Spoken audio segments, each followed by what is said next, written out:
read a meme that said, "No men are loyal. It's better to find a rich one. It's better to cry in a Lamborghini than an SUV." But she didn't think all men were disloyal. She learned a fox trap was a car modified in such a way that it would attract appealing women. She wasn't sure if she should be angry at herself or outside forces for landing her in this fox trap. It wasn't a car per se, but an enclosed classroom. "Can we keep the door open a little bit?" she asked. At their last meeting, she didn't want to be accused of any indecencies among the men, so just tried to stay away from them.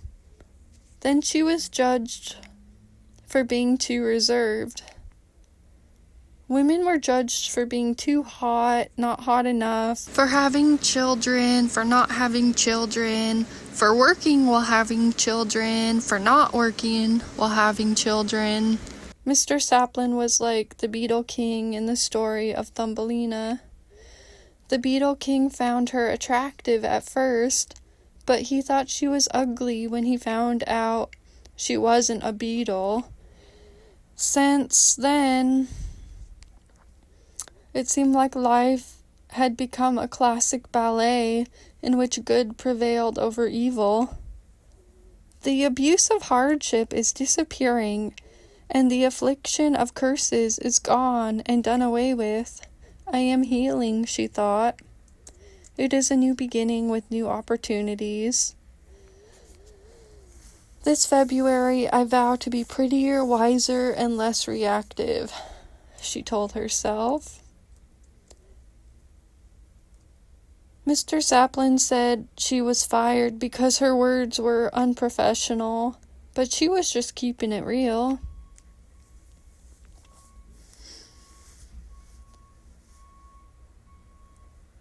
After the hand-fasting ceremony, Cuchulain and she stumbled under the animal hides, strung up above them in triangles, and the night water reflected on them like giant stretch marks. The moon was eaten away by bugs. He took her hand. She was wasted. They walked on what seemed like a trail of stars to a beachy area. "I have no idea where we're going," she said. In the tent, he had his hand around her neck. "Being choked might be a turn-on for you, but it's not for the sea turtles, so keep your trash out of the ocean," she said out of the blue.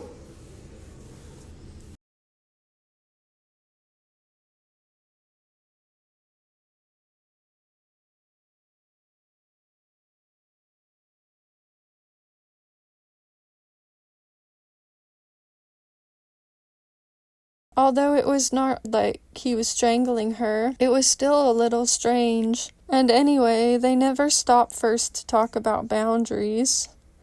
Let's just say it wasn't like she thought it would be, although he seemed pleased. "Provo qualcosa quando voglio spogliare qualcuna." I only feel something when I want to undress someone, he said. Laine's great-grandpa, Andy Horsheim, started the first AA. He owned a bar called the Shamrock in Billings, Montana, and also created a crawl space in their garage for drunks to sleep off their stupor. It seemed ironic.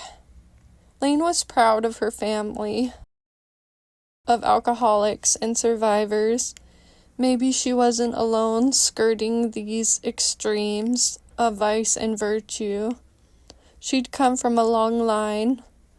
Later, when she started to date, she got with a recovering alcoholic. She tried not to see herself as going down the same path.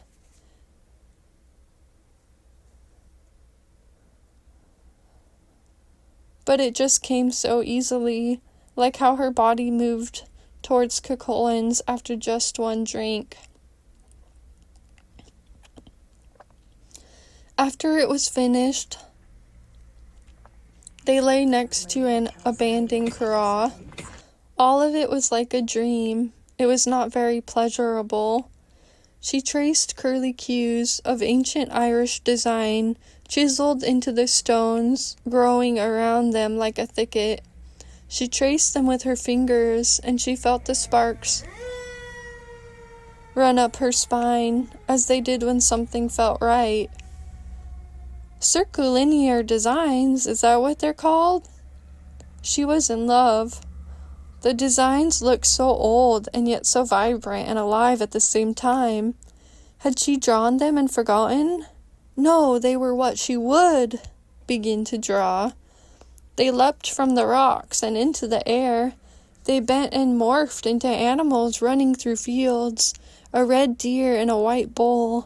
In her dream she was the eager pony that in another drawing turned into a patient and wise centaur. And it was like she was everything at once, meeting herself in the middle. In the unicorn panel in the Hall of the Bulls in France, there was a debate if one animal had two horns or one. So it wasn't entirely impossible for a mythical creature to exist among the ordinary, Laine thought. For the Greeks, the unicorn was kind of a donkey. In China, there was a unicorn-type creature that translated into male, female. Its description was a single horn on its forehead, the tail of an ox, the body of a deer. In 2013, the word unicorn became associated with the startup companies with a value of over 1 billion, like SpaceX.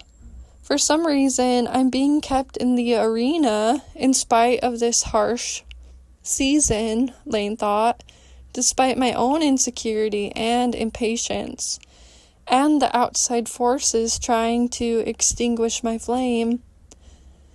I am a diamond now because I didn't break during the pressure. The images were moving at warp speed now. A long, soft, spiritual dance, a great mechanical wheel into the future, and machinery and technology in the digital age. What would the ancient Celts have thought about the modern contrivances of vending machines and claw machines? Would they be just as foreign to them as this world was to Laine? And would they come to love it as she now loved ancient Ireland? It wasn't only a melancholic feeling for the old traditions that would be lost now that they were re-emerging. It was something else.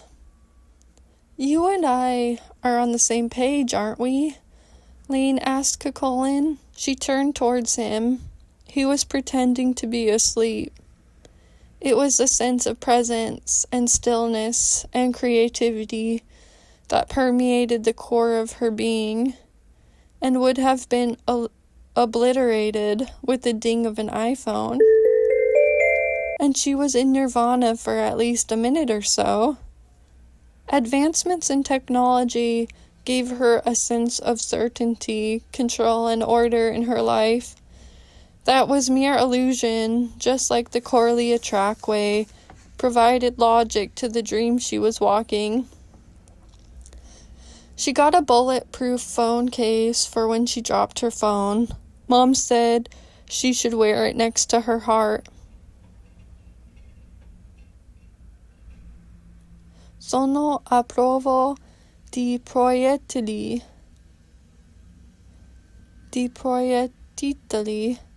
Laine said. I'm bulletproof.